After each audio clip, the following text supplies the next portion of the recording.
پاکستان کی تاریخ میں کچھ لمحے ایسے ہیں جو دل کو چھو لیتے ہیں۔ بات ہے ساؤتھ افریقہ کی، جہاں نسل پرستی کی سیارات چھائی ہوئی تھی۔ دنیا تماشائی بنی رہی، مگر پاکستان بول اٹھا، ہم ان کے ساتھ کرکٹ نہیں کھیل سکتے جو سیاہ فام انسانوں کو انسان نہیں سمجھتے۔ یہی وجہ تھی کہ نیلسن منڈیلا جب برسوں کی قید کے بعد آزاد ہوئے تو ان کے لبوں پر پہلا نام پاکستان کا آیا۔ انہوں نے کہا، مشکل وقت میں جس ملک نے ہمیں یاد رکھا وہ پاکستان ہے۔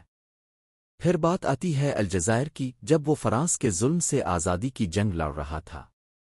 دنیا خاموش تھی، لیکن پاکستان وہ پہلا ملک تھا جس نے الجزائر کی عبوری حکومت کو پاسپورٹ اور سہولتیں دیں۔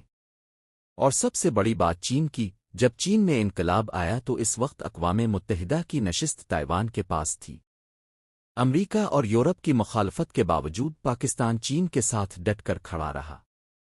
چین نے ہمیشہ کہا، اگر آج ہم اس مقام پر ہیں تو اس میں پاکستان کا بڑا کردار ہے۔